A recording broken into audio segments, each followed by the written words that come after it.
Hello, Fiction Addiction Café. I hope you're all having a wonderful Saturday. I think it is 9 o'clock in the morning there in Eastern US. So what's that? 8 o'clock if you're Midwest, 2 o'clock if you're in the UK, and 3 o'clock if you're somewhere in Europe. Here it's 1 a.m. So it's been a long night. I've had a lot of drunk people here for a party all night. They've been here since 5 o'clock. I think they've been here, 4 even.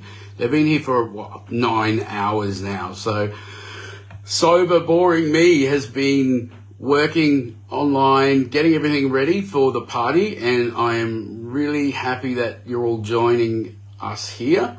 Thank you so much to Elena. It's wonderful that you're letting me host this here. It's fantastic. I'm so thrilled that you agreed to this. And also a huge thanks to these authors who, in order on my list of sign up, were Casey Carmine, Sophia Soames, Ellie Thomas, Vin George, Holly Oliver, Hank Edwards, Nicholas Bella, Shelby Rhodes, Danny Gray, Lisa Oliver, Elizabeth Noble, and Barwell Nadia Mack, JP Jackson, Chloe Archer, Sam E. Kramer, and Terry Poole, and all coming to celebrate with us today. A lot of them are doing giveaways, or do their posts and games, and we get to find out about their fantastic new releases, which is really exciting. So today is my finally my release day for Nervous Kid, which is my 4th book this year. It sounds like I'm prolific, but I'm not. My first book was written in 2020 and 2021, and my second book was written in 2021, and my third book was mostly written this year, but there was a little bit that was written last year, and then the 4th book was written this year. Hello, Eleanor. It's lovely to be here, thank you. And Vin, I'm so happy you're coming to celebrate as well. And Liz, so nice to see you. Wow, this is brilliant. So I've now finally got this 4th book out, and it's been a bit of a slog, but I'm really, really happy with it, and just amazing people have reviewed it, and I'm just really, really thrilled about it because it's just been so encouraging and exciting because, we all have these, anxieties about, even though we go, oh, look, I'm absolutely sure I've done my best here and I'm really sure it's going to be well received, and, still it's a niggling doubt, we're all just this desperate for validation, aren't we? Well, we all like it. I do. So this book, Nervous Kid, I don't remember how it came about. I'm just early dementia or something. I have no idea. I had an idea like January for it, some kind of idea, and I don't remember, but it kind of germinated out of nowhere. And then it just, one of those books that spilled out. And I, with my chaotic process, I just had all these scenes in my head, and I rehearsed them over and over like a play, all this dialogue and stuff, so that when it came time to write it down, it just spilled out. I just had a scribbly rough outline, and I wrote, 38,000 words or something of it through January through March, and I had scribbled outlines for scenes or just vague ideas, bits of notes of dialogue and that. And then, thanks to Casey Carmine, along came this promo thing for Prolific Works, where they were looking for novellas, and sort of 20 of us did a novella in June. So I stuck this book aside and thought, I'll get on and write the other novella. And then when that was done, it was like, There's only 17,000 words, so I didn't really want to put that out on Amazon by itself. So I got a little old 5,000 word story, and I rewrote that massively into like a 17,000 word novella.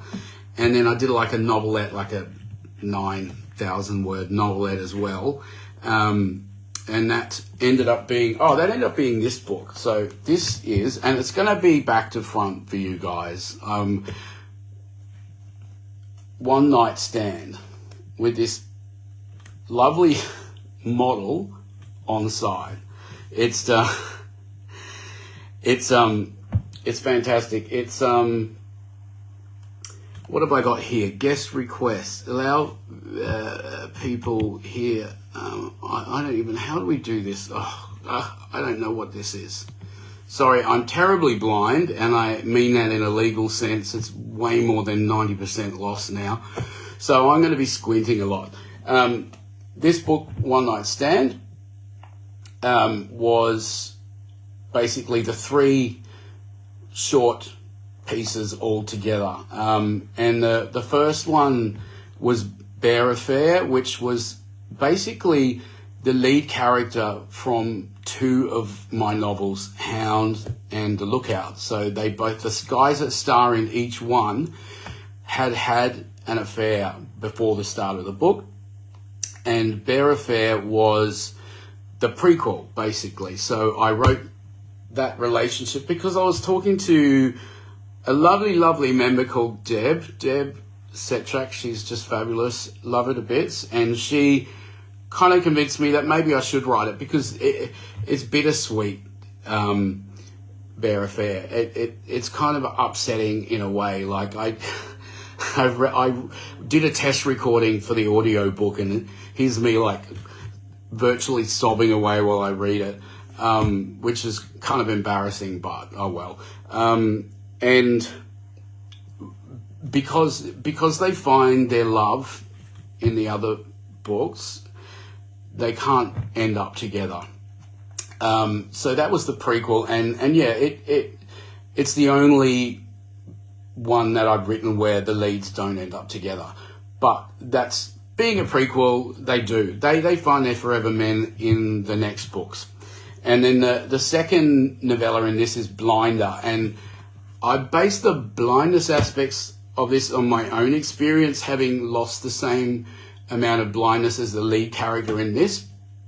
But Blinder is about a wild 4-person romp over a weekend up the coast in New South Wales when they go to a wedding. So him and his mate, the lead guy and his mate, end up meeting another guy and his mate there. And then all 4 of them, after a few drinks, end up in a hotel room. And it was very hard to choreograph that scene because there were limbs everywhere and other things everywhere. And throughout that wild time, it becomes more and more obvious that there are great attractions between 2 of the guys and 2 of the others.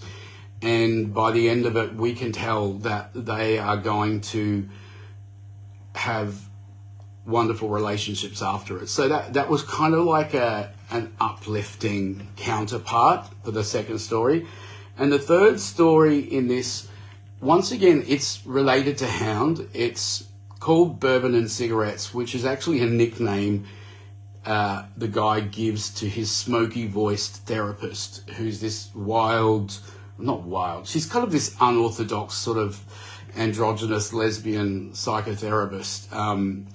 And what happened was people had requested in Hound, because I tend to write from one perspective.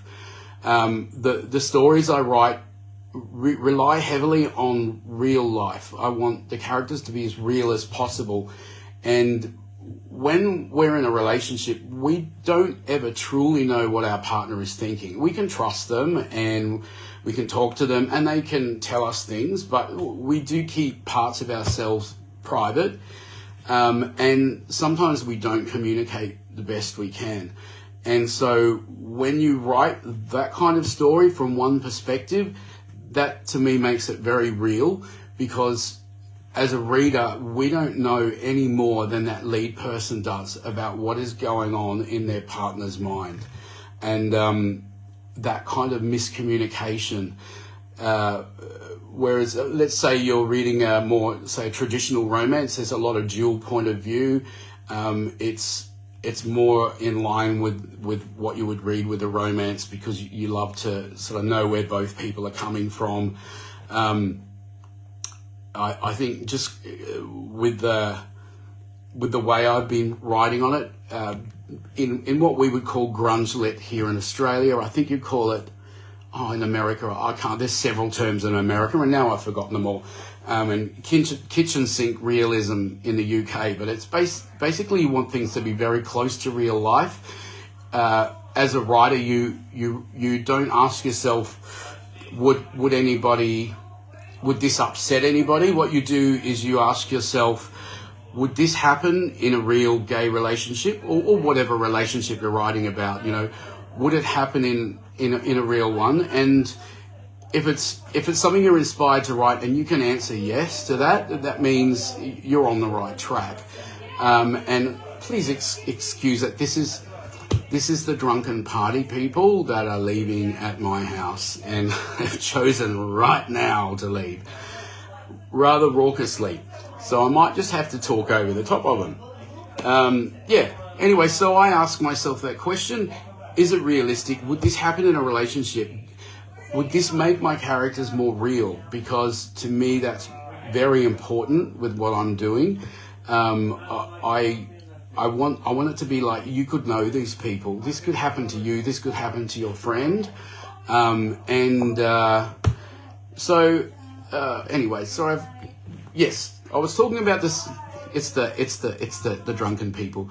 Got me off track here. So this third story, called Bourbon and Cigarettes, people had requested to know more about what the boyfriend character in Hound, what his role was, because we only see it through the lens of the main guy. And so the story there, even though it's a separate story, it basically concentrates on, after the book, how the boyfriend, who is now the point of view lead character, how he processes everything that happened, and how he reconciles it to kind of get a very super HEA with the man that he loves, because they're in a relationship now, and it's the last piece of the puzzle to know what was going on in his head and his heart, in order for them to move forward and to know that this is it, this is forever for them, and to truly believe that it's not dancing off into the sunset. It's more, this is our life now, and we believe in this. So that was that book, and it's just the 3 stories, but they're all very long. So 3 of them equal, a good sort of 45,000 words or something. It's 150 pages, whatever. Now this new book though is Nervous Kid. So this has come out today, although Amazon did bring the paperback out a little bit earlier, and I never found out why. But the ebook was always launched for today, and the paperback was supposed to launch today.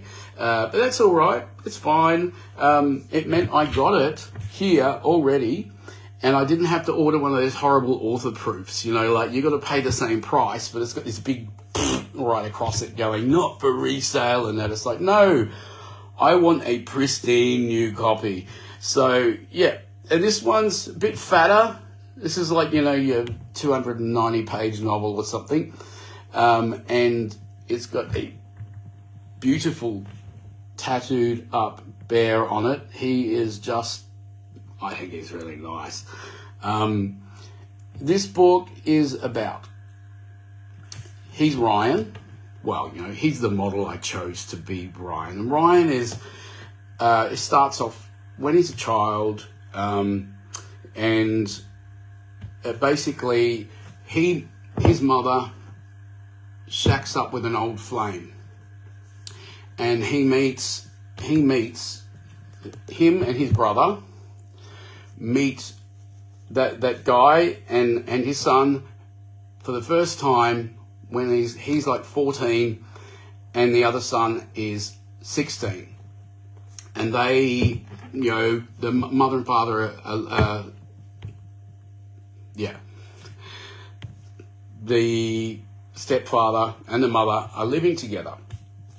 And very conveniently on the 18th birthday, because that's what we write, they have to be 18. On his 18th birthday, they turn a corner and just have this passionate affair. Like, it is intense for them. And so basically, what is this flashing up? I can't even read it, I'm sorry.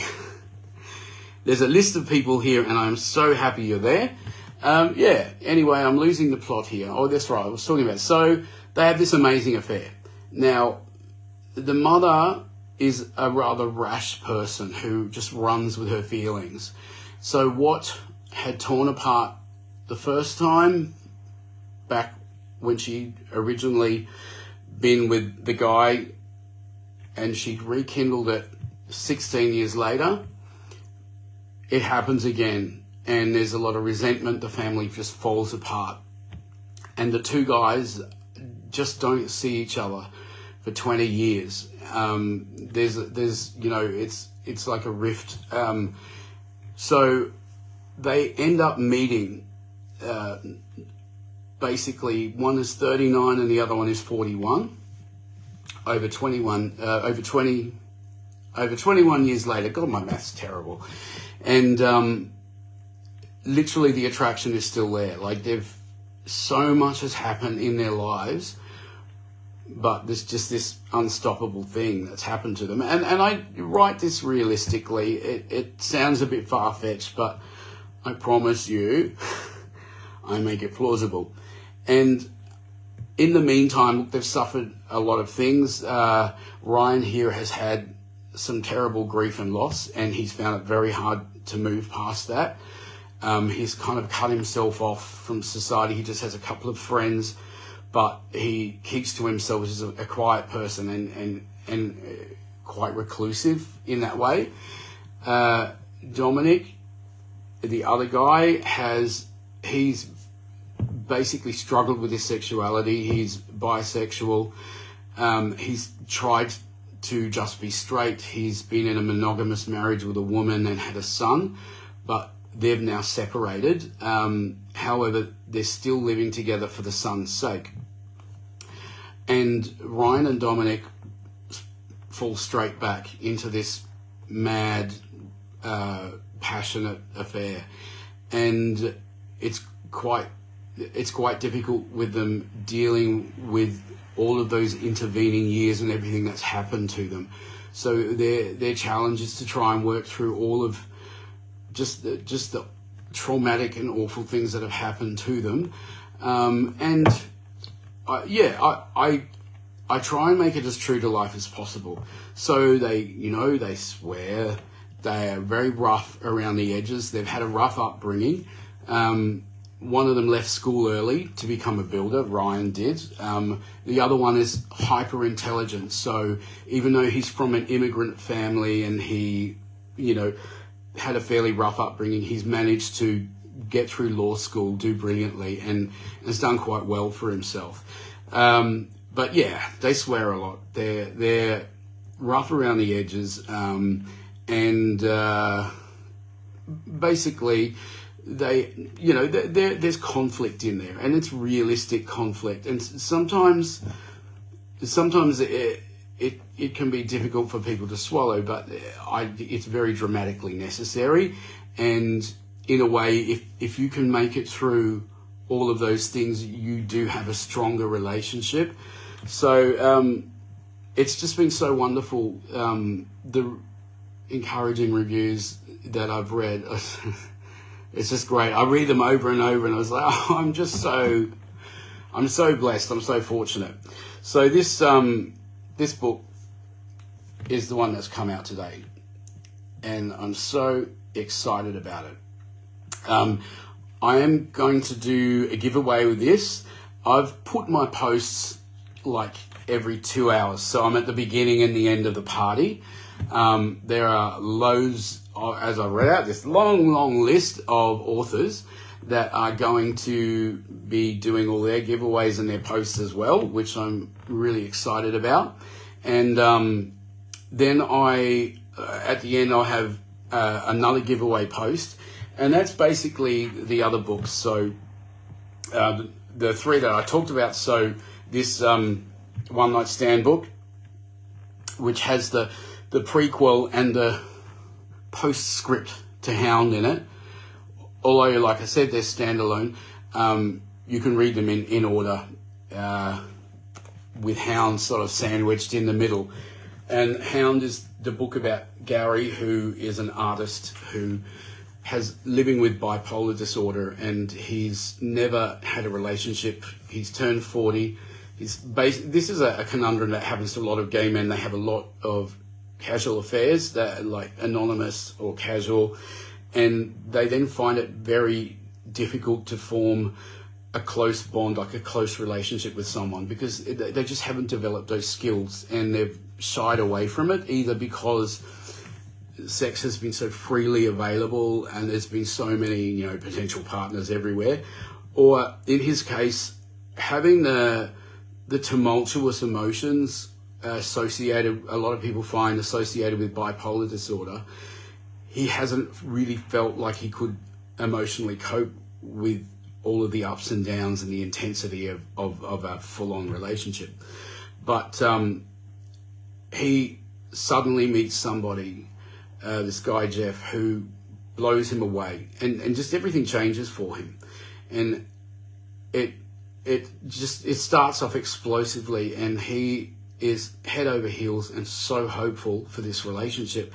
But what he doesn't bank on is that Jeff has had horrible relationships in the past and just is not interested in having a relationship. He just wants a friend with benefits. And I know it sounds really selfish, but this is another thing that happens. Men often, they find they can sexually connect, but they can't emotionally connect. And especially if they've had things like, very bad relationships in the past and maybe shied away from it, they can basically quench their need for intimacy and contact with casual relationships and avoid anything more significant for a long period of time. They might crave something more eventually, but anyway. So look, this Jeff guy doesn't want it, and it's really messes with Gary, the one who has bipolar disorder. It really messes with him and causes a decline in his mental health.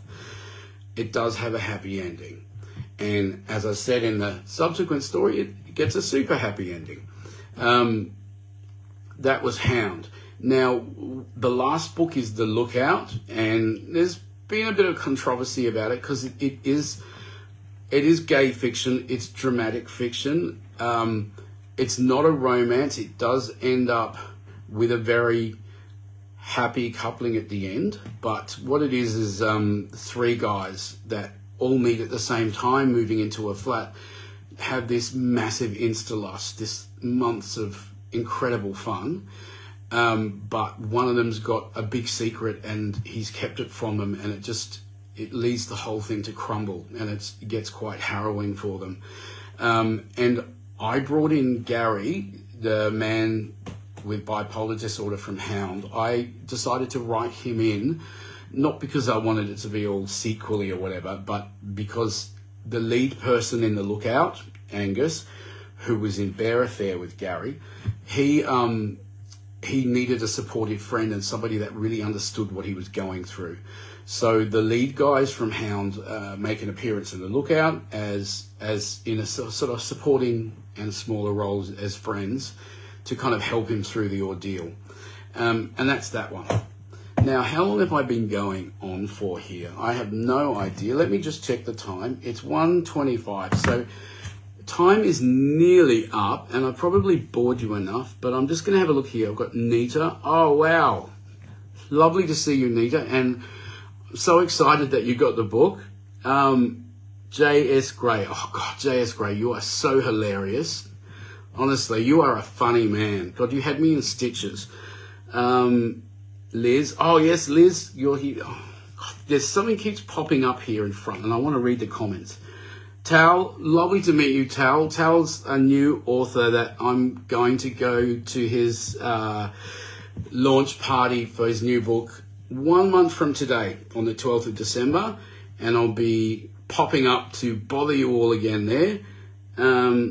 Also, I can't even see here. Sorry, excuse me for squinting so much. Marianne, lovely to see you, Marianne. It is, yes, it is, of course. We saw Vin. Oh, I can't really look. I can't really see much more. But oh, Maureen, I'm late. Oh no, you didn't miss anything, Maureen. You're here. You can watch the replay. I'm just so glad you made it. And yeah, look, I will go. I'll post in the middle of the party. I'm going to post the Nervous Kid giveaway. And later in the party, I'm going to post the giveaway for the other books. I haven't got any order sorted for the authors. You know, everyone's really busy, and I was like, look, just drop in rather than have a time slot. The authors will just put their posts through as needs be over the next few hours, and we'll be going to 2 p.m. in US Eastern and 7 p.m. in the UK. And, you know, from 6 a.m. or whatever in Australia, you know, who's going to be watching here? I mean, you know, we'll watch the replay, but everyone is in bed. Or you know, Saturday night, they're probably out partying or something. And, yeah, so 17 authors are going to post all their posts. There's going to be a lot over the next few hours. I'm really, really happy that they've all agreed to come here. And I'm going to stick around and go through a whole lot of posts and say hello to people and that, as long as I can stay awake, because it's been a long day. And I'm, once again, thank you so much, Eleanor. I'm really, really glad that you've let me have this party here, and I'm super thrilled about Nervous Kid, and thank you all for coming along to celebrate with me. Okay, you have a wonderful party, and I will see you in the written form. Okay, take care.